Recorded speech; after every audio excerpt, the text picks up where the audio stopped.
નમસ્કાર મારા વાલા ગુજરાતી મિત્રો, જાગો જોગી જાગો ચેનલમાં આપનું સ્વાગત છે.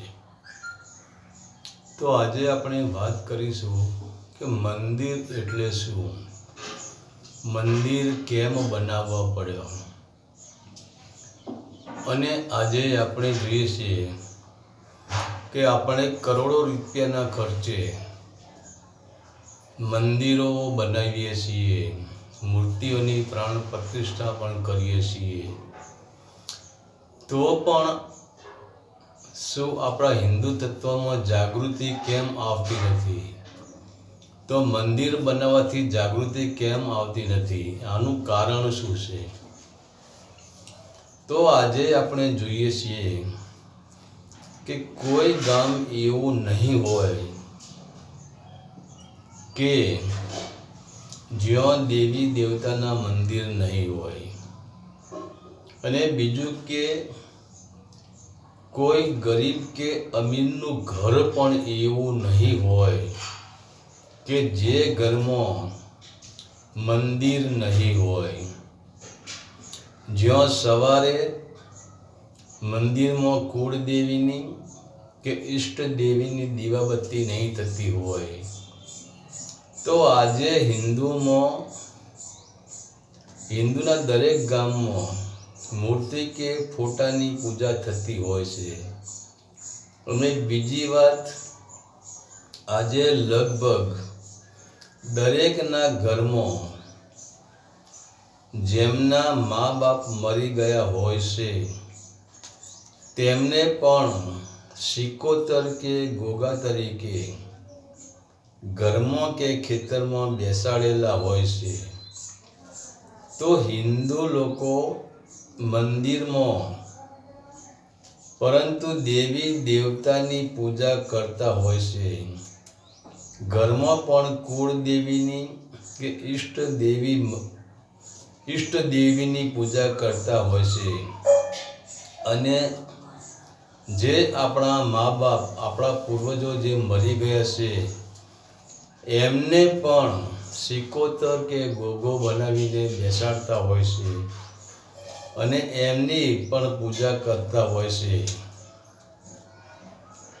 આમ જોવા જઈએ તો તમે એક ઘર ખાલી કરો છો તો તરત જ તમે બીજા ઘરમાં રહેવા માટે જતા રહો છો. તો શરીર છોડ્યા પછી જીવાત્મા બીજું શરીર ગોતી લેશે, બીજું શરીર ધારણ કરી લેશે અને મૃત્યુ સમયે તે જીવાત્મા ઉપર વિસ્મરણનો પડદો પડી જાય છે.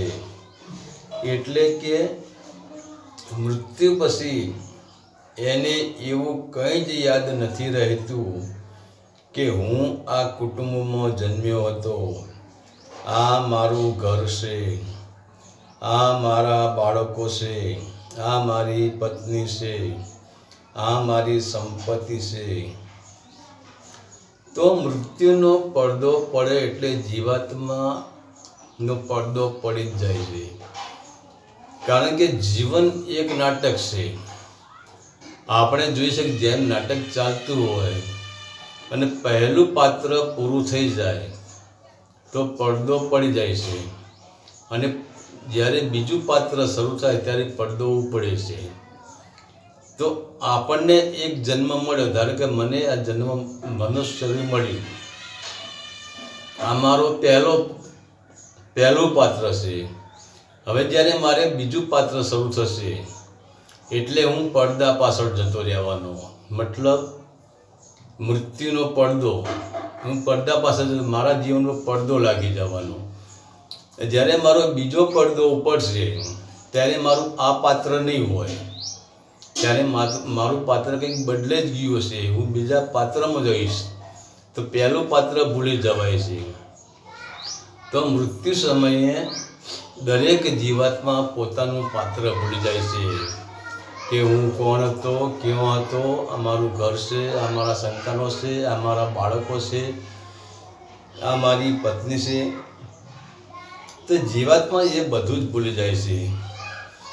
તો પછી એ જ જીવાત્મા તમારા ઘરમાં પાછો ભટકાય છે કેવી રીતે? બીજું કે મૃત્યુ સમયે જે કર્મ બંધન હોય છે, જેવી આશાઓ હોય છે, ત્યાં બીજો જન્મ લેવો પડે છે. અને નવાઈની વાત તો એ છે કે મનુષ્યનું સ્થૂળ શરીર છે. આપણું આ જે જોઈ રહ્યા છીએ આને સ્થૂળ શરીર કહેવાય. તો મૃત્યુ સમયે સ્થૂળ શરીર તો પડ્યું જ રહેશે. સ્થૂળ શરીરને કંઈ જ થતું નથી.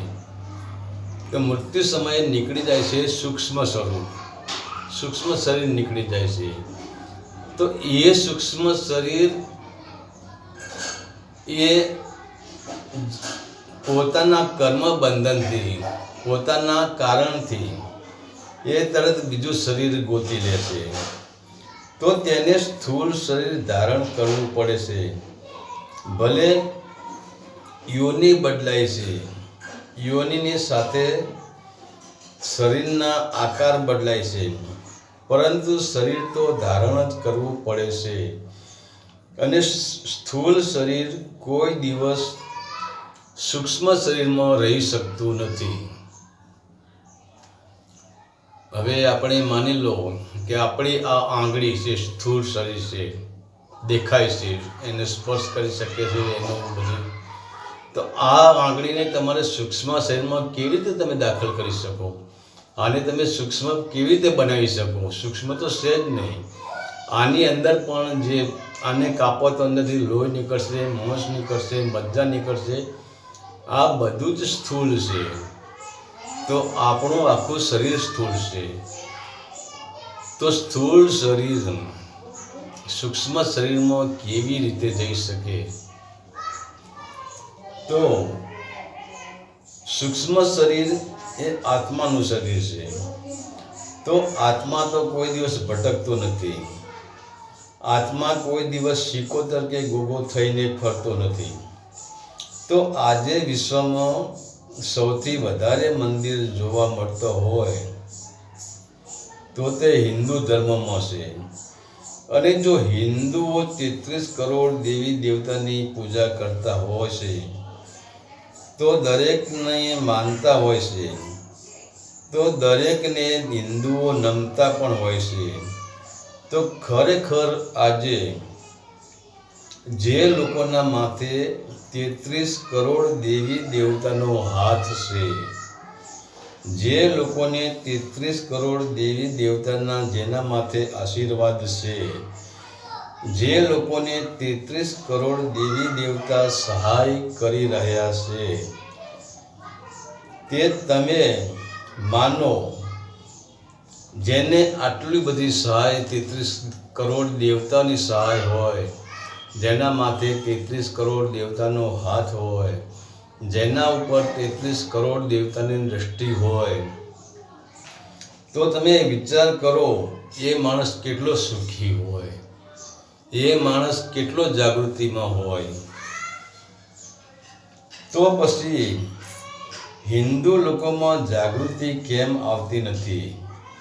કે તમે જુઓ, આજે હું કોઈ જ્ઞાતિનો વિરોધ કરતો નથી.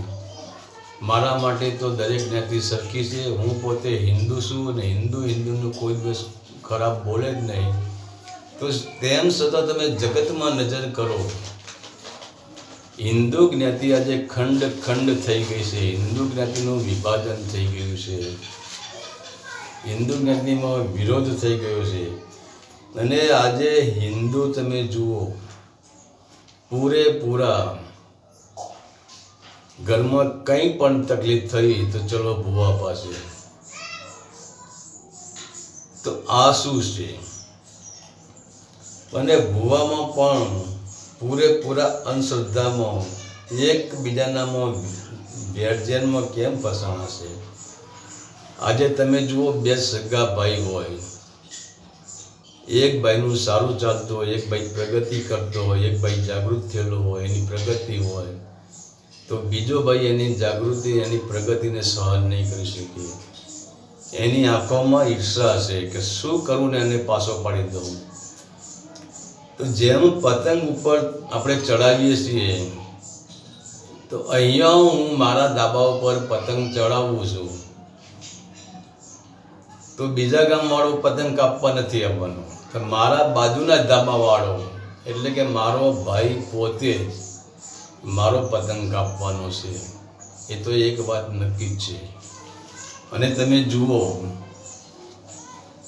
આપણે દેશી ભાષામાં કહી છે ભાઈ, કારેંગડાનો ભોર કોઈ દિવસ ભેગો થાય નહીં, કારેંગડો કોઈ દિવસ મળે નહીં. તમે તમારા હૃદય પર હાથ રાખીને તમારા હૃદયને પૂછી જુઓ કે શું બાપુની આ વાત સાચી છે? મને તો સાચી જ લાગે છે. કેમ કે આજે હું જોઉં છું કે આપણી અંદર વ્યસનો એટલા બધા વધી ગયા છે, કુરિવાજો એટલા બધા વધી ગયા છે, ઝેર એટલા બધા વધી ગયા છે કે હિન્દુમાં એકતા રહી જ નથી, ભાઈચારો રહ્યો જ નથી. તો લોકો જાગૃતિમાં કેમ નથી? અને માની લો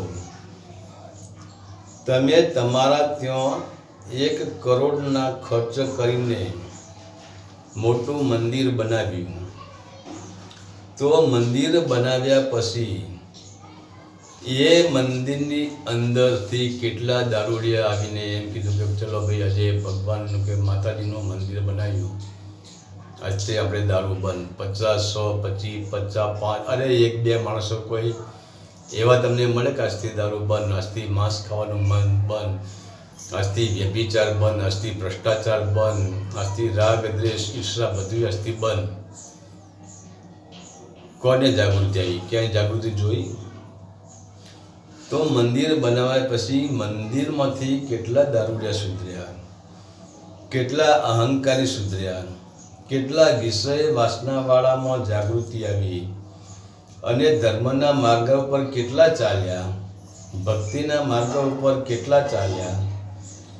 તો મંદિર એ ખોટું નથી, પણ આપણા ચકેડા ગહી ગયા છે એટલે આપણે મંદિરને ઓળખી શકતા નથી. આપણા અંદર કાટ આવી ગયો છે. મંદિરને ખોટું નથી કહેતો, મંદિર 100% સાચું જ છે, પણ આપણા અંદર એવો કાટ લાગી ગયો છે, આપણા મગજના ચકેડા એવા ઘસાઈ ગયા છે, તો મંદિર શું છે મંદિરને આપણે જાણી શકતા નથી. તો મંદિર એ ધર્મનું પહેલું પગથિયું છે, પરંતુ તે પગથિયાને પકડીને બેસી રહેવાનું નથી.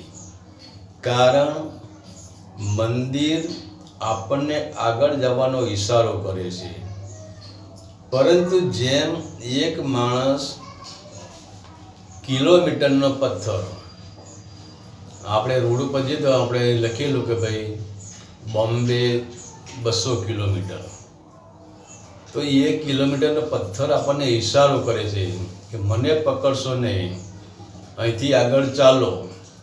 તો આપણે આગળ જઈશું તો બીજો પથ્થર આવશે કે બોમ્બે 199 કિલોમીટર, તો આપણને ખબર પડે કે આપણે 1 કિલોમીટર ચાલ્યા, 199 નંબરનો પથ્થર આવી ગયો.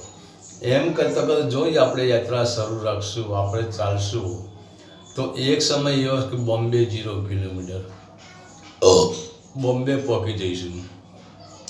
પરંતુ બોમ્બે 200 કિલોમીટરનો આપણે 1 કિલોમીટરનો પથ્થર જોયો અને એ પથ્થરને પકડીને બેસી રહ્યા, તો ભવિષ્યમાં આપણે બોમ્બે પહોંચી શકવાના નથી અને આપણા કિલોમીટરે ઓછા થવાના નથી. તો એવી જ રીતે આજે આપણે મંદિરના ઈશારાને સમજી શક્યા નથી અને મંદિરને જાળીને બેસી રહ્યા છીએ. એના કારણે જ આજે હિન્દુમાં જાગૃતિ આવતી નથી, હિન્દુમાં ભાઈચારો આવતો નથી અને ધર્મની યાત્રા પણ થતી નથી. અને જેમ પારો ધરતી ઉપર મુક્ત જ વિખરાઈ જાય છે, તેમ આજે હિન્દુ વિખરાઈ ગયા છે અને એના કારણે આજ હિન્દુત્વમાં રાગ દ્વેષ વેર ભાવ અને ઈર્ષા ઘર કરી ગઈ છે. તમે જુઓ, દરેક કોમમાં વેર જેટ તો દરેક કોમમાં છે જ નથી, એવું તો ક્યાંય નથી. ભલે હિન્દુ હોય, મુસ્લિમ હોય, શીખ હોય, ઈસાઈ હોય, પરંતુ આનું પ્રમાણ હિન્દુમાં જ વધારે કેમ? એનું એક જ કારણ છે કે હિન્દુમાં દેવી દેવતા વધારે છે. એટલે ધારો કે હું મહાકાળીને માનું છું દાખલા તરીકે, તો મહાકાળીનું ગ્રુપ મારું છે, બીજા કોઈ ચામુંડાને માનતા હોય તો એ એના ગ્રુપમાં. આવી રીતે ખંડ ખંડ થઈ ગયા છે. અને આના જ કારણે હિન્દુત્વમાં દેવી દેવતાઓ પણ વધારશે, મંદિરો પણ વધારશે, સાધુ સંતો પણ વધારશે, અને ગુરુઓ પણ વધારશે, અને સંપ્રદાયો પણ વધારશે. આટલું બધું. અને આપણે પુસ્તકો જુઓ, વેદ ગ્રંથો, વેદો, ઇતિહાસો, પુરાણ, આટલું ગીતા, રામાયણ, આટલા બધા પુસ્તકો આપણી પાસે છે, આટલા બધા મંદિરો આપણી પાસે છે, આટલા બધા સાધુ સંતો આપણી પાસે છે, આટલા બધા સંપ્રદાયો આપણી પાસે છે. તેમ છતાં હિન્દુત્વની અંદર જાગૃતતા કેમ નથી? આનું કારણ શું? આનું કારણ એક જ કે આપણે કિલોમીટરનો પથ્થરને પકડીને બેસી રહ્યા છીએ. આપણી આગળની યાત્રા સ્ટોપ થઈ ગઈ છે. લાલ બોર્ડ માગે છે કે the stop, no admission without permission. અહીંથી સાધુ સંતો કે અમારી પરમિશન એ જ બરાબર, તો હિન્દુ અહીંયા સ્ટોપ થઈ ગયો છે. હરિ ઓમ તત્સત. આદેશના પ્રણામ.